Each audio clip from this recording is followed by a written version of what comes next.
오늘 함께 볼 말씀은 골로새서 1장입니다. 9절부터 19절까지인데 여기 두 가지의 내용이 들어 있습니다. 읽으시면서 한번 그걸 참고해서 읽으시면 좋겠고요. 9절에서 이제 12절까지는 사실은 기도문이에요. 기도문. 사도 바울이 골로새에 있는 성도들을 위해서 늘 이렇게 기도했습니다. 그 다음에 13절부터 이제 20절까지는 예수 그리스도가 누군가에 대한 거예요. 그러니까 보통 그냥 조직 신학에서는 기독론이라고 부르는데 그 기독론에 대한 설명 가운데 오늘 읽는 이 설명이 가장 정리가 잘 돼 있고 짧지만 내용이 깊은 내용들이에요. 그래서 사도 바울이 예수 믿는 사람들을 위해서 이렇게 기도했구나. 그리고 예수는 이런 분이구나. 이런 생각을 가지고 이제 이 본문을 한 절씩 한 절씩 교독하도록 하겠습니다. 제가 먼저 읽습니다. 이로써 우리도 듣던 날부터 너희를 위하여 기도하기를 그치지 아니하고 구하노니 너희로 하여금 모든 신령한 지혜와 총명에 하나님의 뜻을 아는 것으로 채우게 하시고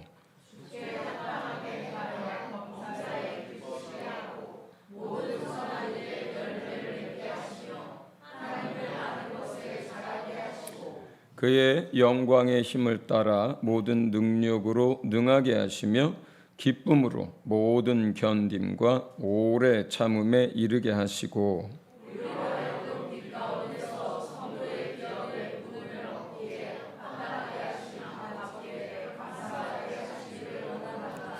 그가 우리를 흑암의 권세에서 건져내사 그의 사랑의 아들의 나라로 옮기셨으니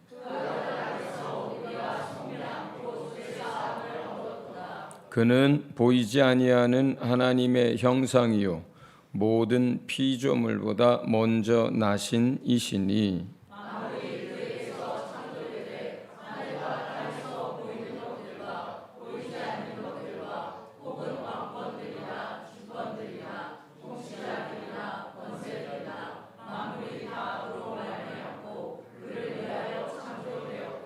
또한 그가 만물보다 먼저 계시고 만물이 그 안에 함께 섰느니라.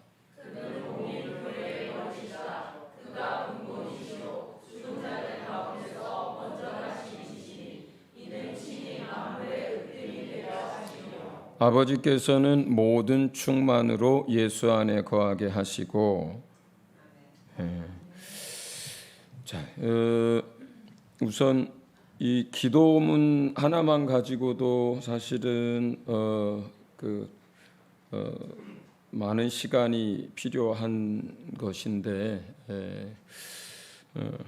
시간이 되는 데까지 일단 좀 설명을 하도록 하겠습니다.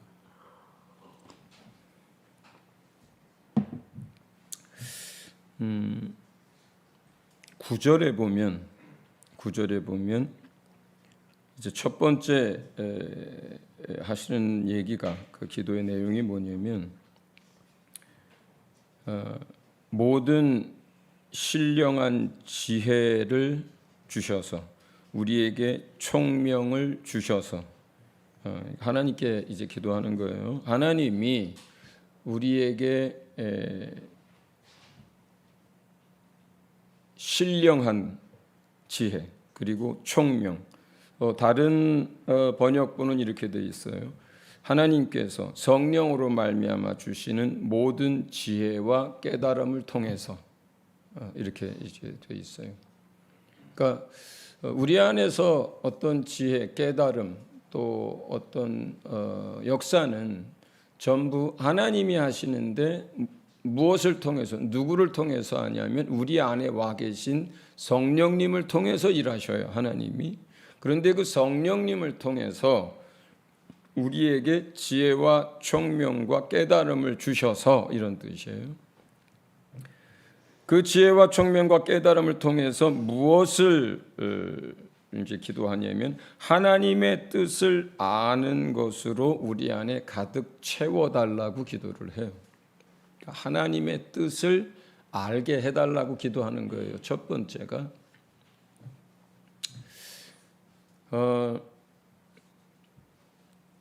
복음은 그 시대의 사람들이 가지고 있는 세계관, 그 다음에 그 시대적 상황 속에서 복음이 전해지기 때문에 복음의 가장 중요한 것은 놓치지 않더라도 그 위에 다른 것들이 얹어지거나 색칠이 되는 경우가 굉장히 많습니다. 한국은 많은 크리스찬들이 이 기본적인 복음 위에 어떤 것들이 많이 이렇게 덧칠이 되어 있냐면 유교적인 이런 바탕들하고 또 하나는 시대적인 것인데 그 시대적인 것이 굉장히 큰 영향을 미쳤어요. 어떤 거냐면 가장 가난한 시절, 나라를 빼앗긴 시절, 전쟁이 일어난 폐허가 된 시절, 이 위에 개신교가 이제 뿌리를 내리면서 성장하게 되거든요. 결국은 전쟁이 없는 평안한 삶, 그 가난으로부터 벗어나서 부유한 삶, 그리고 어떤 덕을 끼치고 선한 일을 하는 또 가정 중심의 어떤 그런 생각들, 이러한 것들 위에 기독교가 뿌리를 내려요. 그러면서 생긴 가장 큰 폐단이 뭐냐면 예수님을 믿고 나면 그 다음부터는 기도의 내용도 신앙의 방향도 어떻게 되냐면 이 땅 가운데서 이제 우린 예수 믿었고 하나님의 자녀고 하나님 나라를 약속으로 받았으니까 그 다음부터는 뭐냐면 잘 먹고 잘 살고 평안하게 사는 걸로 이게 방향이 그렇게 틀어져 버려요. 근데 이게 굉장히 강합니다.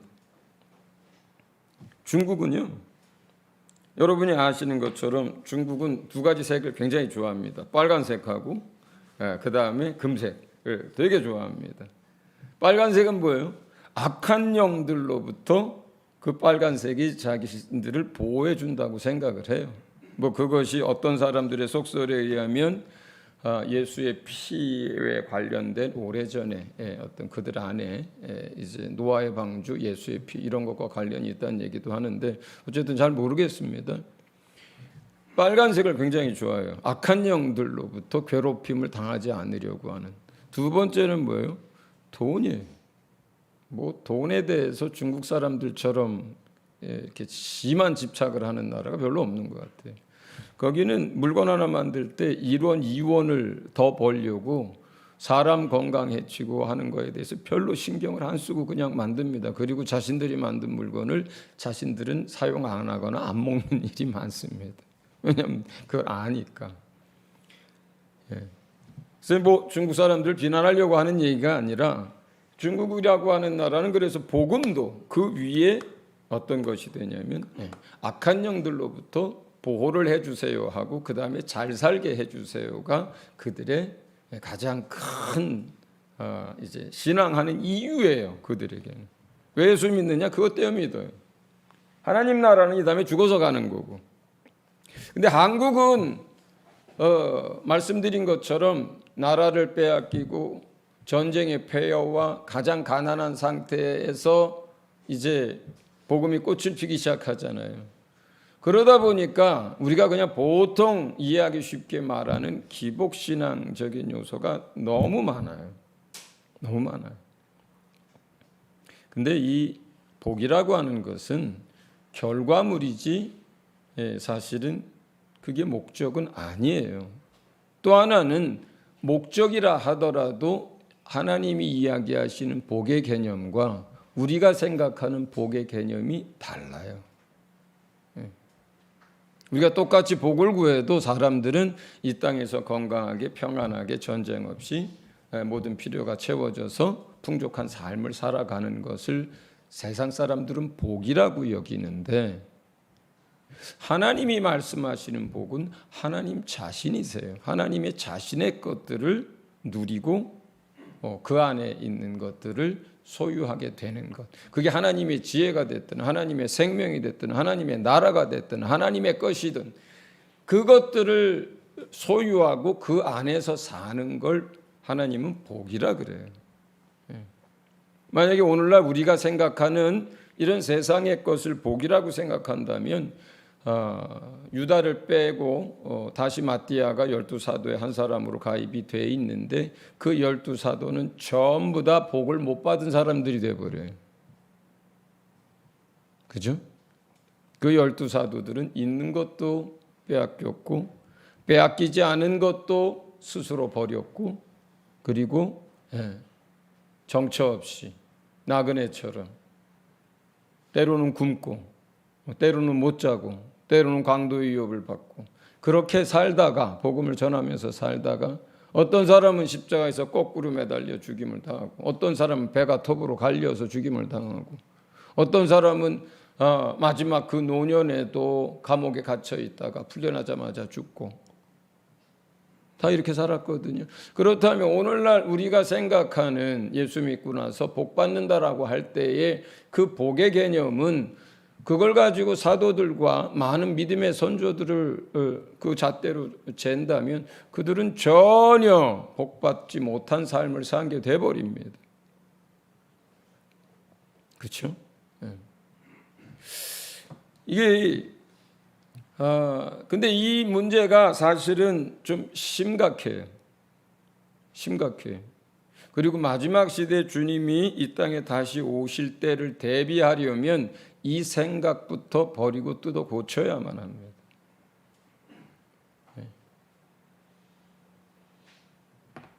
우리가 예수는 하나님의 아들이고 그리스도입니다. 그리고 우리가 회개하고 예수님을 주님으로 영접했습니다. 그리고 하나님의 자녀가 됐고 그리고 하나님의 나라를 약속으로 받았습니다. 그리고 우리 안에 성령이 오셨습니다. 그 다음에는 잘 먹고 잘 살고 죽어서 천국 가는 거 이렇게 돼버리거든요. 마치 우리가 예수님을 믿을 때 이제 다 된 것처럼 생각을 해요. 다 얻은 것처럼 생각을 해요. 그런데 하나님의 뜻을 찬찬히 알아가다 보면 그긴 다 된 게 아니라 시작이라고 하는 걸 알게 되거든요. 거기서 우리의 믿음의 여정이 시작된다는 거고 그게 터예요. 기초예요. 그런데 그 기초 위에 이제 쌓는 거거든요. 신앙의 열매와 작품들을 우리의 삶을. 그런데 그냥 기초가 전부인 것처럼 가르쳐지고 기초만 닦아놓고 그 위에 안 세우는 거예요. 그 위에는 전부 뭘 세우냐면 불로 시험하면 다 태워지는 것들, 주의 나라가 임하면 다 없어지는 것들, 또 홍수가 나면 다 무너져 가는 것들로 세워가는 거예요. 사실은 굉장히 심각해요. 그런데 처음에 그런 유교적인 바탕이나 시대적인 바탕 위에 세워져 가지고 그렇게 해서 신앙생활을 한 10년, 20년 하잖아요. 안 고쳐져요. 아무리 얘기를 해도 안 고쳐집니다. 죄송합니다만 연세가 드시면 드실수록 믿음의 연수가 더하신 분들은 더 안 고쳐집니다. 저희 안에 모태신앙 분들도 계시죠? 더 안 고쳐져요. 안 고쳐져요. 자, 여러분, 예수는 하나님의 아들 그리스도입니다. 할렐루야. 우리가 죄인 된 것을 깨닫고 그리고 예수님을 믿었습니다. 그리고 우리는 자녀가 됐어요. 하나님의 나라를 약속으로 이미 받았습니다. 그리고 우리가 받은 죄사함은 영원한 것입니다. 하나님이 영원히 기억지 않습니다. 그리고 우리 안에 보혜사 성령을 주셨습니다. 여기까지가 기초예요. 여기까지가 기초예요. 그냥 복음을 전한다고 할 때는 여기까지를 전했어요. 사도시대에도. 새가족반 교육할 때 가르치겠지만 오순절날 성령이 각 사람에게 임하는 사건이 있고 나서 그 다음은 그러한 성령이 임하는 사건이 사도행전 8장에 나옵니다. 빌립에 의해서 사마리아가 전도를 받았을 때. 그 다음은 10장에 나갑니다. 이방인 고넬료가 이제 예수 믿게 됐을 때. 그 다음은 19장에 나옵니다. 에베소 교회에 사도 바울이 도착했을 때. 사도시대에 이러한 일이 4번만 있어서 4번을 기록한 게 아닙니다. 오순절날 이후로 예수 믿게 되면 무조건 뭐예요? 회개하고 예수 믿고 세례받고 성령 구하는 것은 그냥 자동이에요. 거기까지는. 사도행전에서 그 오순절 이후에 3번을 더 기록한 이유는 전부 다 특별한 의미가 있기 때문에 기록한 거예요. 사마리아 사람들은 아수르에 의해서 정복이 된 이유로, 정치적인 이유로 혼혈이 되고, 그리고 모세 오경만 남고, 그 다음에 바알신, 풍요의 신, 그리고 또 여호와, 이걸 다 한꺼번에 믿었어요. 그 사람들은 마치 무슨 힌두교에 속한 사람들처럼 이 신도 좋고 저 신도 짓고 여호와도 믿고 그리고 또 이것도 믿고 이렇게 돼버렸거든. 그래서 버려진 사람들이라고 생각했어요. 약속을 받았지만 그 약속 관계가 깨어졌다고 생각했어요. 그래서 이제 유다 사람들, 베냐민 지파와 유다 지파만 계속 약속을 붙들고 있다고 생각했고, 하나님께 구별된 백성이라고 생각했고, 자신들의 하나님이라고 생각했어요. 나머지 그 10지파, 그 다음에 그 사마리아에 사는 모든 사람들은 이미 약속에서 끊어진 사람이라고 생각을 했었거든요. 그런데 그런데 빌립이 복음을 전할 때 많은 사람들이 그냥 예수를 받아들이는 거예요. 뿐만 아니라 예수님도 공생의 기간 중에 사마리아에서 많은 사람들을 구원한 일을 하셨어요. 예수님이 그렇게 하셨는데도 제자들과 초대교인들은 예수님이 거기서 그렇게 하셨는데도 자신들의 생각을 안 바꾸고 있었어요. 예수님은 그들을 찾아갔고 그들을 구원하셨는데 복음을 전하는 사람들이 사마리아 사람들은 버려진 사람이다, 끊어진 사람이다 이렇게 여전히 생각하고 있었거든요. 그런데 빌립은 그렇게 생각하지 않고 거기까지 가서 복음을 전했던 거예요.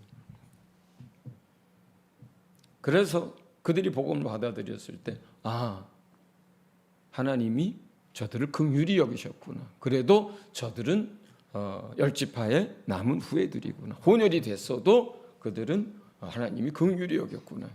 이 사건의 계기가 된 거거든요. 그 8장이. 그래서 그걸 기록한 거예요. 사도행전은 뭐예요? 사도행전 1장 8절이 어떻게 현실이 되고 어떻게 실현되는지를 나타내고 있는 게 사도행전이거든요. 너희에게 성령이 임하면 권능을 받고 유대와 사마리아와 땅끝까지, 그렇죠?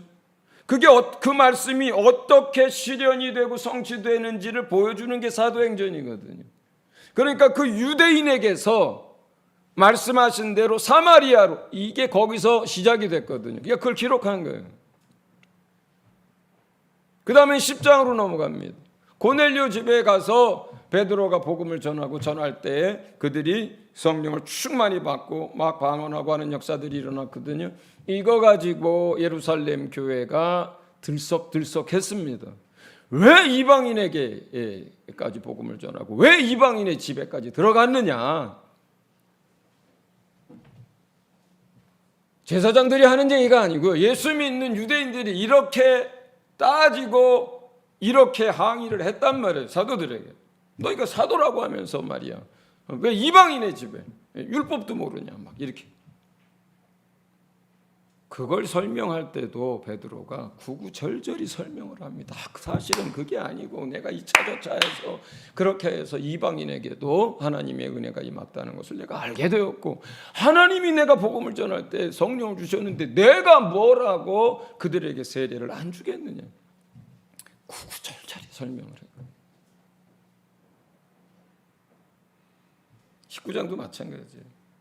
많은 사람들이 믿을 때에 성령에 대해서 듣지도 못했고 알지도 못했어요.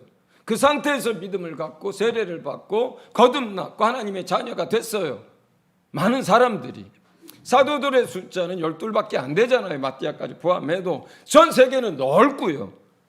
평신도들이 나가서 계속 복음을 전했단 말이에요. 그런데 그들은 사도들이나 리더들이 와서 기도하고 성령 받게 하고 막 이런 거는 주의 종들의 일이라고 많이 생각을 했단 말이에요. 그러니까 사도들은 복음만 많이 전했어요. 그러다 보니까 우리가 말하는 구속사 십자가의 복음은 계속 전하면서 갔는데, 그래서 많은 사람들이 로마에까지 또 아프리카에까지 아시아에까지 많은 사람들이 예수를 믿었는데 성령에 관해서 사람들은 얘기도 못했고 설명도 잘 못했어요. 그러니까 사도 바울이 에베소 교회에 갔을 때 너희가 믿을 때에 성령을 받았느냐, 이렇게 했기 때문에, 그리고 그들이 성령을 받는 일들이 일어났기 때문에 특별한 사건이고 의미가 있어서 그걸 기록한 거예요. 그래서 사도행전의 기록이 4번밖에 안 됐다고 해서 그냥 사도시대에 그런 성령이 임하시는 일이, 그리고 막 방언을 하고 막 충만해지는 일이 4번밖에 없었던 게 아닌 겁니다. 그냥 거기까지가 복음 전하고 회개하고 예수 믿고 자녀되고 거듭나고 하나님의 나라 약속으로 받고 그렇게 된 사람들에게 예수 이름으로 세례받게 하고 그렇게 된 사람들에게 성령이 임하시도록 기도하고, 여기까지는 그냥 세트. 이게 기본입니다. 당연한 거예요.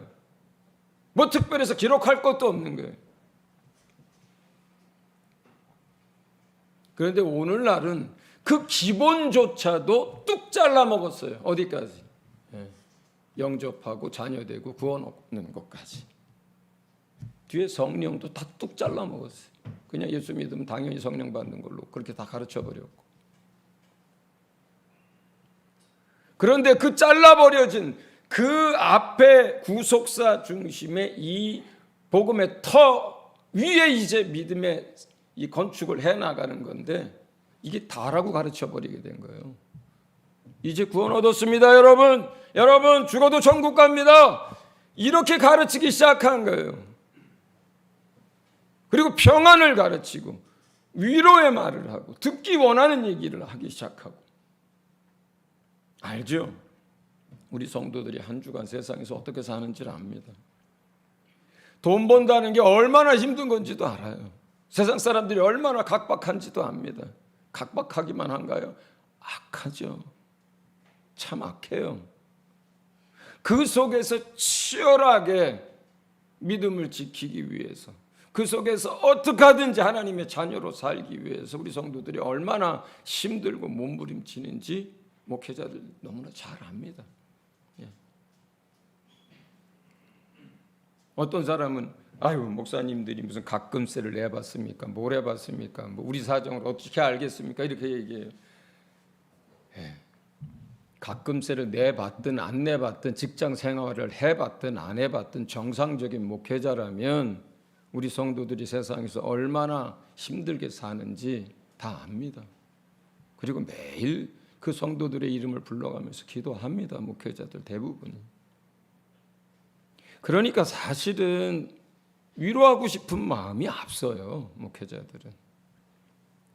일주일 내내 엎어지고 깨지고 힘들게 살다가 교회 나왔는데 또 뭐 이런 저런 소리하고 부담 주고 야단치고 정신 차려라 깨어라 이런 얘기도 어쩌다 한 번이지. 듣는 성도도 괴롭지만 말하는 목회자도 힘들어요. 이런 것들이. 그러다 보면 어떻게 됩니까? 위로하는 말, 격려하는 말, 그리고 용기 주는 말, 평안의 소식들을 자꾸 전하게 됩니다. 그러다 보면 이게 한쪽으로 치우쳐요. 뭘 놓칠까요? 그러다 보면 뭘 놓칠까요? 우리 오늘 본문 9절에 있는 하나님의 뜻이 뭔지를 놓칩니다. 하나님의 뜻이 뭔지를 놓쳐요. 이미 얻은 구원 잘 유지하다가 평안하게 살다 천국 가게 하는 것으로 끝나버리는데 이것은 하나님의 뜻 가운데 지극히 일부분에 관한 거예요. 그리고 어떤 면은 과정이 아니라 우리가 주님 뜻 가운데서 살 때 얻어지는 열매 같은 거예요. 자동으로 따라오는 거예요. 그게 목적이 아니거든요. 그러니까 교회 안에서요, 하나님의 뜻이 뭔지를 잘 안 가르쳐요. 못 가르쳐요. 그리고 이 하나님의 뜻은 그 다음에 설명하겠습니다만 가르친다고 해서 아는 것도 아니에요. 여러분들은 여기 신앙생활, 모태신앙 또 수십 년, 뭐 어려서부터 지금까지 뭐 70년, 80년 예수 믿은 분들 계십니다. 하나님의 뜻이 뭔지 그 뜻이 참 많잖아요. 하나님 성경에 기록된 것도. 그런 뜻들, 하나님이 뭘 하고 계시는지를 여러분들이 잘 알 수 있다면 누군가에게 설명하실 것이고 잘 알 수 있다면 그걸 붙들고 기도하는 삶을 살 것이 분명하거든요. 그런데 대부분 설교도 그 다음에 가르침도 죄사함 받고 구원 얻어서 자녀 돼서 천국 가는 것에 기독교의 그 기초에 머물러 있어요. 기초에. 그런데 오늘날만 그런 게 아니고 사실은 사도 시대에도 그런 교회들이 많았습니다. 그러니까 너희가 그리스도의 초보에 아직도 머물러 있느냐, 벌써 선생이 되어야 할 사람들이 이런 얘기를 히브리서에서 하게 되는 거예요.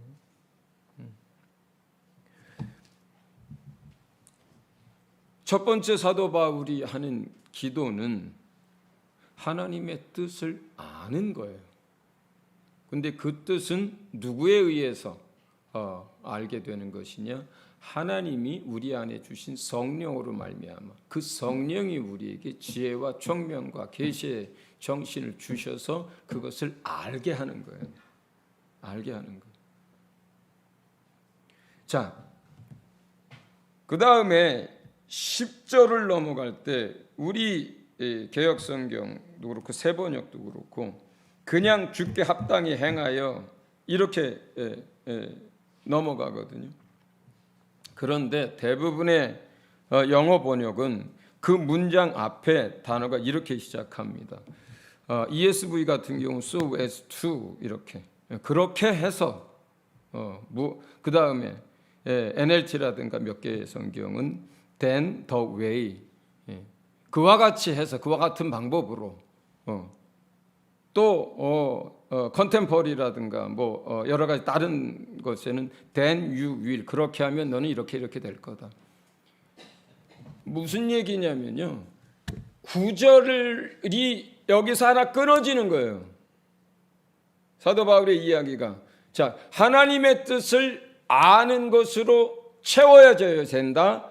그렇게 되면 만약에 그렇게 한다면 너희가 하나님의 뜻을 알게 된다면 이 뜻이에요. 앞에가 가장 중요한 이야기예요.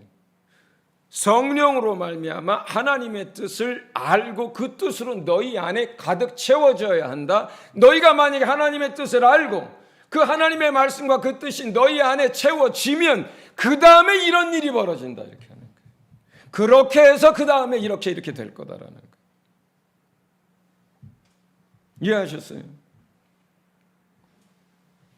자, 우리가 하나님의 뜻을 알았습니다. 그러면 어떻게 하는 거예요? 10절 주께 합당하게 행하여 이게 뭐예요? 내 안에 알게 된, 내 안에 주신 그 하나님의 뜻대로 행하여 이 말인 거예요. 이 말이. 뜻을 알아야 주께 합당하게 행하죠. 그죠? 하나님이 어떤 분인지 하나님의 뜻이 무엇인지를 알아야 하나님 앞에 합당하게 행하지 않겠습니까? 하나님의 뜻이 뭔지도 모르는데 하나님 앞에 합당한 게 뭔지를 어떻게 알겠습니까? 첫 번째는 다 같이 따라합니다. 하나님의 뜻을 아는 것이다. 하나님의 뜻을 아는 것이다. 공부도 해야 되고 성경도 읽어야 되고 다 해야 되지만 철저하게 이 부분은 하나님에 의해서 성령에 의해서 깨닫고 주어지고 우리 안에 생각나게 해지는 그 역사에 의해서 되는 거예요. 설교를 듣습니다. 오늘 하나님의 말씀을 듣습니다. 이게 뭐 다 하나님의 뜻을 알아가는 것을 위한 거예요.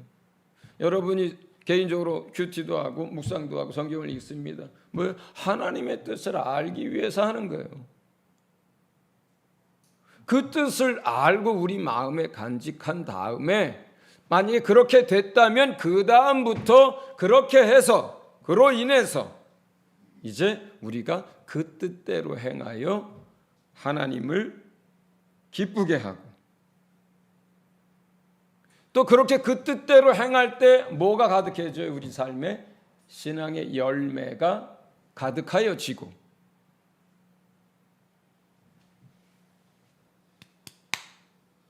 뜻을 알고 하나님의 말씀을 알고 그리고 그 말씀대로 우리가 살아가고 순종할 때 하나님을 기쁘시게 하고 그 삶을 통해서 우리는 신앙의 풍성한 열매들을 맺게 될 것이고 이 얘기거든요.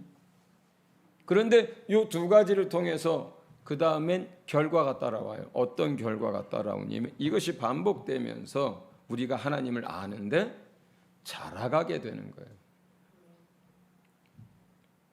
이게 요한복음 15장에서 얘기하는 포도나무와 가지 비유에서 제가 누누이 드리는 말씀 그 이야기예요. 열매가 뭡니까? 열매가 맺히기 전에 이렇게 뭐가 줄기도 나오고 잎도 나오고 해야 되죠. 그런데 이 줄기나 잎이 나오려면 뭐가 먼저 있어야 돼요? 얘가 씨가 뿌려져야 이 나무가 나오잖아요. 그렇죠? 근데 그 씨가 뭐예요? 말씀이에요. 예수님이 비유로 가르칠 때 씨는 전부 말씀입니다. 직접적으로 그렇게 비유를 설명하셨어요. 씨는 하나님의 말씀이니 밭은 뭐예요? 우리의 마음이라고 그러셨어요. 예수님이 부활하시고 나서 제자들을 가르칠 때도 그들의 마음을 여사 하나님의 말씀을 설명하여 가르치시더라 이렇게 돼 있어요.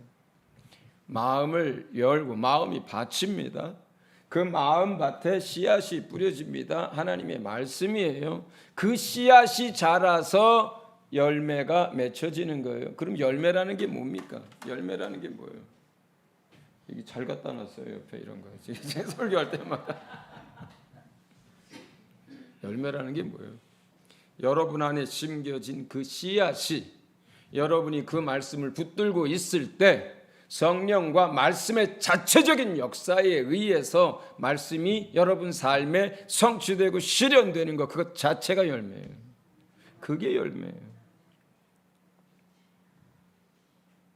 내가 내 안에 거하고 뭐라 그랬어요? 내 말이 내 안에 거하는 거라고 설명하셨잖아요. 주님이. 우리가 주님 안에 거하면 주의 사랑 안에 거하는 거라고 주님이 설명하셨잖아요. 그게 가지에 붙어 있는 거라고 설명을 하셨잖아요. 주님이. 그렇게 주의 말씀이 내 안에 거하고 내가 주의 사랑 안에 거하면 마치 포도나무와 가지에 비유해서 그 가지가 나무에 붙어 있으면 열매는 어떻게 맺힌다 그래요? 철로 열매를 맺나니 이렇게 되어 있어요. 말씀은 살아있어요, 여러분. 말씀이 하나님이에요. 교훈과 다른 거예요. 말씀은 살아계시고 영이고 스스로 운동하고 역사하는 하나님 자신이세요. 영으로 존재하시는 하나님 자신의 말씀이 그게 말씀이에요.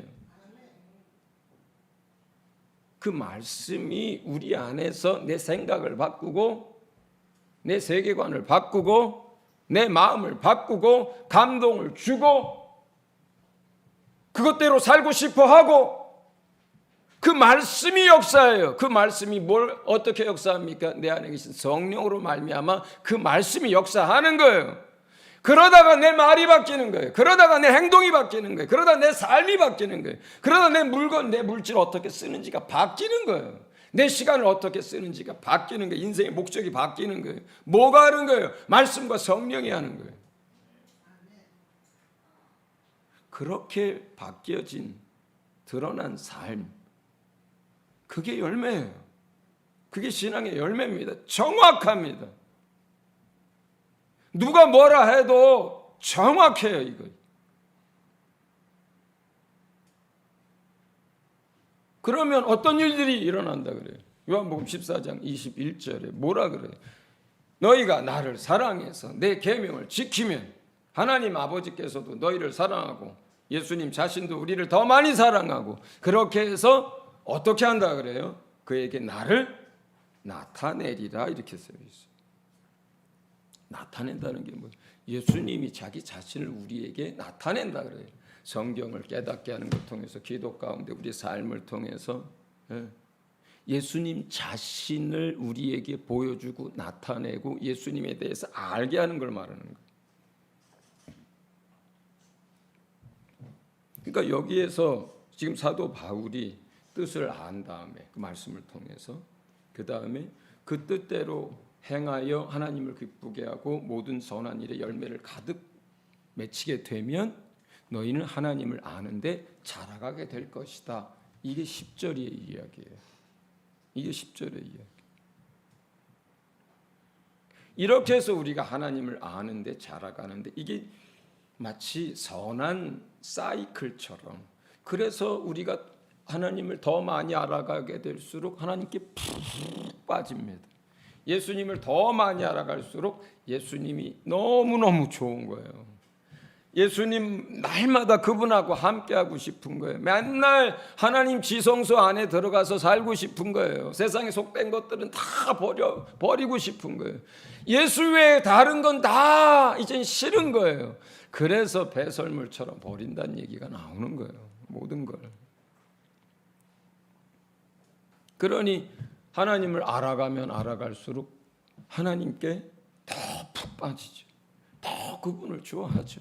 더 그분을 원하죠. 더 그분하고 같이 살고 싶죠. 더 그분을 누리고 싶어요.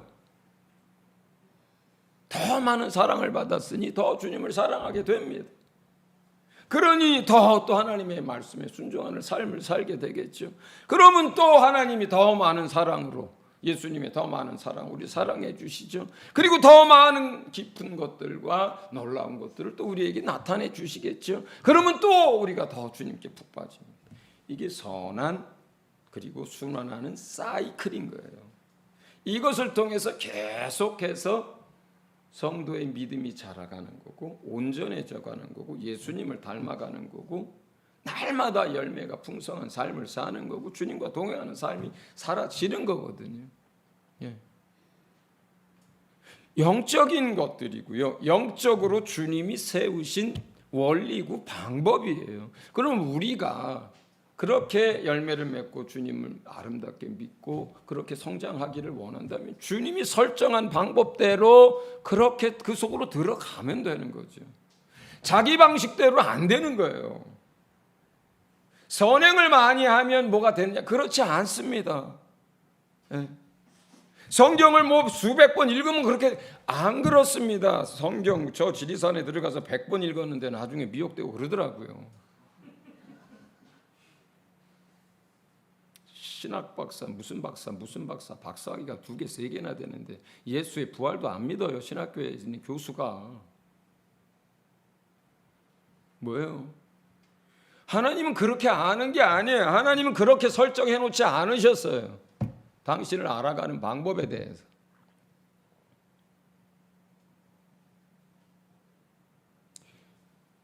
이런 영적인 원리를 알든 모르든 간에 많은 예수 믿는 사람들이 실제로 믿음이 성장하고 주님을 알아갔던 것은 이런 거에 의해서 간 거예요.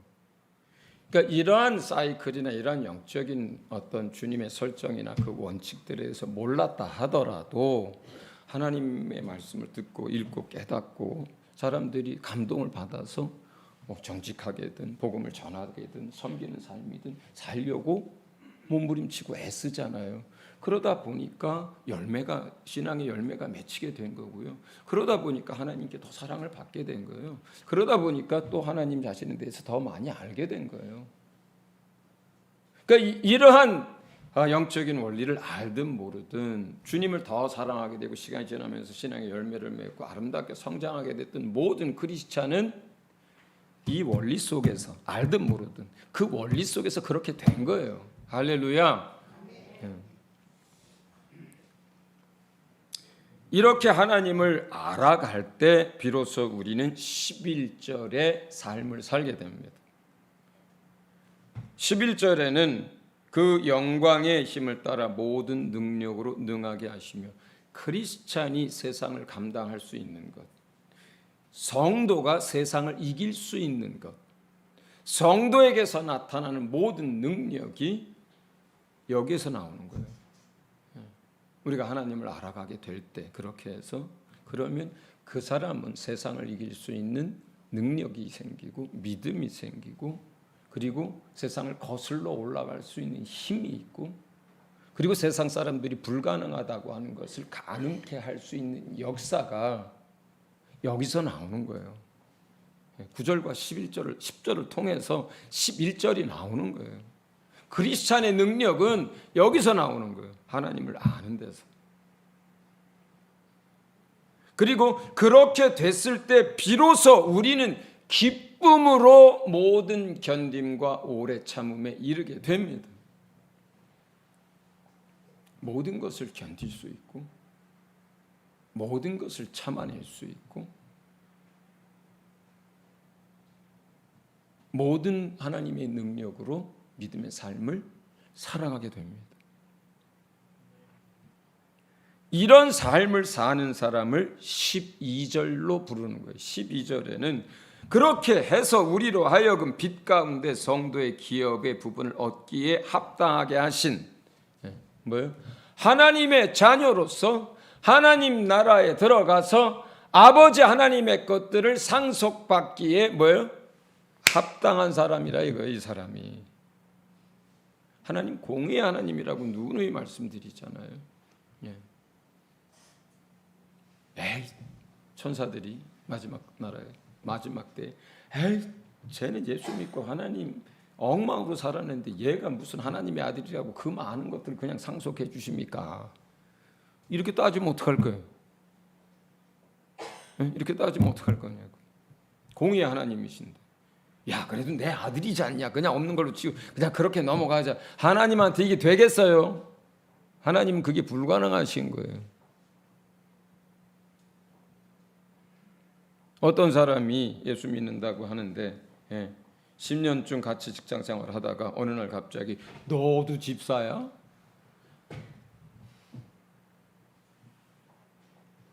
야, 내 교회 나가고 싶어서 너 때문에 못 나가겠다. 예수 믿는 사람들이 더 하더라.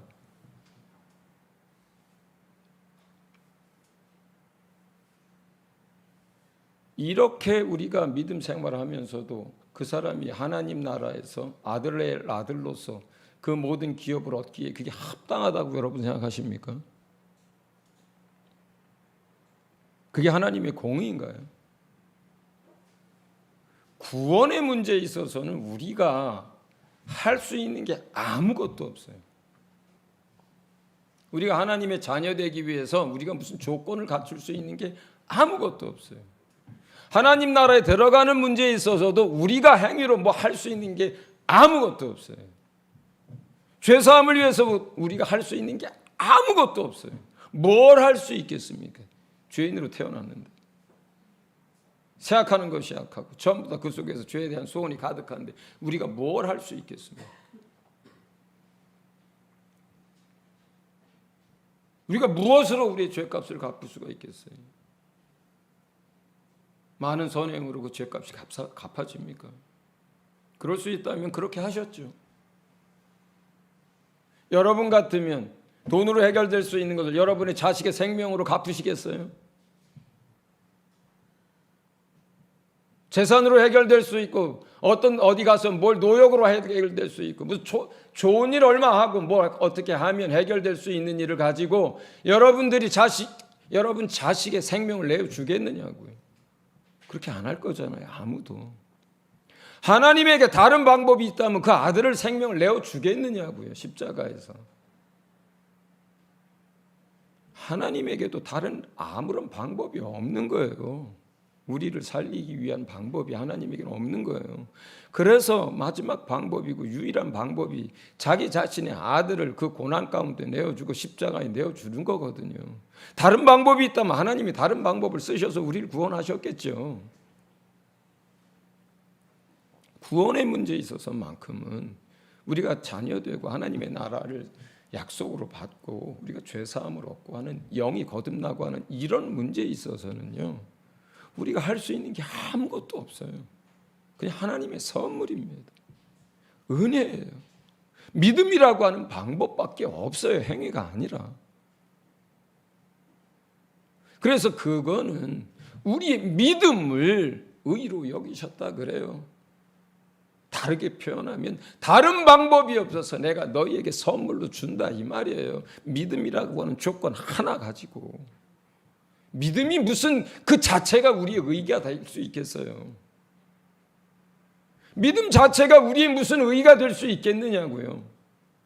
믿음 자체가 의가 아니라 믿음이라고 하는 그 조건 하나를 가지고 하나님이 선물을 주시겠다는 것이고 하나님 자신이 의로운 거지. 우리의 믿음, 하나님을 믿는다고 하는 그 믿음이라는 게 무슨 의가 되겠느냐고요. 하나님의 의를 덧입혀주기 위한 하나님의 방법이고 하나님의 길이고 하나님의 조건이지. 은혜 베푸시기 위해서, 선물 주시기 위해서, 우리를 구원하시기 위해서 믿음의 길이라고 하는 그 길을 열어놓은 것이지, 우리가 예수님을 믿고 하나님을 믿는다는 것이 그게 무슨 자체로서 무슨 의가 됩니까 우리에게. 하나님이 우리에게 생명 주시고 은혜 베푸시고 영원한 나라를 선물 주시기 위한 율법이 아닌 또 다른 길일 뿐이에요. 또 다른 방법일 뿐이에요. 그렇다면 이렇게 구원 얻은 백성은 여기서부터 시작을 하는 거예요. 여기서부터 믿음의 경주가 시작되는 거예요. 왜 경주라는 말을 합니까? 빨리 달려서 1등, 2등, 3등, 4등. 그래서 1등에게는 1등에 걸맞는 영광과 존귀를 주고 2등에게는 2등에 걸맞는 영광과 존귀를 주고 3등에게는 3등에게 맞는 영광과 존귀와 통치권과 하나님의 것들을 누리게 하시죠. 그래서 경주라는 표현을 하는 거예요, 사도 바울이. 믿음의 경주, 선한 경주, 달리기 표현을 그래서 하는 거예요. 하나님의 공의는 거기서 우리가 힘써 달려간 것, 그것을 따라서, 우리가 수고하고 눈물을 흘리고 참고 견딘 것 따라서, 우리가 이 땅에서 주를 위하여 포기하고 주님을 따른 것에, 그것에 의해서. 그래서 주님이 성경에 정확하게 뭐라고 얘기합니까? 너희가 행한 대로 내가 갚아주리라 하잖아요. 달란트 비유에서처럼 너희가 착하고 충성된 종아, 너희가 이와 같이 했으니까 내가 너희에게 이렇게 갚아준다 그러잖아요. 아무것도 안 하고 한 달란트 묻어둔 사람들에게 악하고 게으른 종아 이렇게 얘기하잖아요. 그게 전부 다 뭡니까? 예수 그리스도의 터, 그 복음의 터 위에서 우리가 어떻게 믿음의 건축을 해가느냐에 따라서 주님이 영원한 것으로 갚아주시겠다는 거예요. 자, 그러니까 우리가 하나님의 뜻을 아는 것이 가장 중요하고 먼저요. 말씀을 통해서, 배움을 통해서, 기도를 통해서, 성령의 가르침을 통해서. 그 다음에 그렇게 돼서 우리가 하나님의 뜻과 말씀을 알았다면 그 뜻대로 행하는 것이요, 그것이 열매요. 그 과정을 통해서 우리가 하나님을 아는데 자라가게 되는 겁니다. 이렇게 하나님을 자라갈 때 우리는 하나님의 모든 능력으로 능한 자가 되고 모든 견딤과 오래 참음을 이루게 되고 그 삶을 산 자들이 하나님 아버지께서 당신의 모든 기업을 하나님 나라에서 주기에 합당한 자가 되는 것입니다. 할렐루야. 34분이므로 그 뒤에 이야기는 다음에 말씀을 좀 드려야 될 것 같아요. 다음 주에 하겠습니다. 여러분, 이 기도는, 사도 바울의 이 기도는 오늘날 우리 세대에도 계속해서 이 기도 제목을 가지고 기도를 하셔야 돼요. 에베소서에도 기도문이 나와요. 골로새서에도 기도문이 나옵니다. 그리고 사도 베드로도 요한도 내가 무엇을 위해서 기도하노라 이런 표현들을 해요. 그건 그 시대 사람들에게만 필요한 기도 제목이 아닌 거예요. 모든 크리스찬에게 가장 중요한 기도 제목인 거예요. 여러분 오늘 이 기도 제목 이 내용 많지도 않잖아요. 여러분 다 외울 수 있잖아요. 그러면 이제부터 여러분 다른 무엇보다도 여러분 기도 제목 위에 이게 먼저 올라가야 돼요. 하나님, 내가 하나님의 뜻을 알 수 있게 도와주십시오. 설교를 들으며 성경을 읽으며 묵상을 하면서 계속 하나님의 뜻을 알게 해주십시오. 지혜와 총명 주셔서 깨닫게 해주십시오. 그리고 주께서 내게 주신 그 말씀과 그 알게 하신 그 뜻을 따라서 살게 도와주십시오. 그것을 위해서 기도하게 도와주십시오. 그래서 내가 하나님을 기쁘게 하는 삶을 살게 도와주십시오. 내 삶에 이러한 말씀이 내 안에 뿌려져서 아름답게 풍성히 열매 맺는 날마다의 삶이 되게 도와주십시오.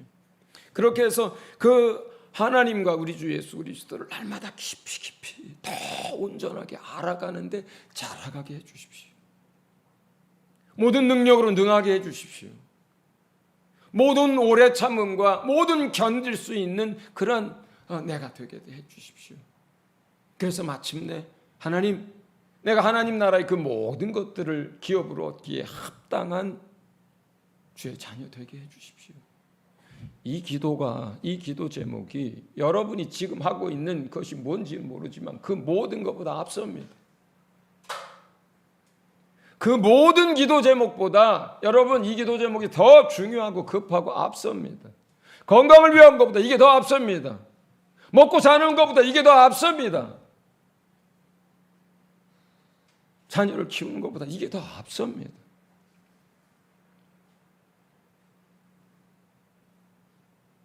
이 기도 제목이 응답되어질 때 우리가 이 세상에서 또 하나님께 바라는 나머지도 하나님 알고 계세요.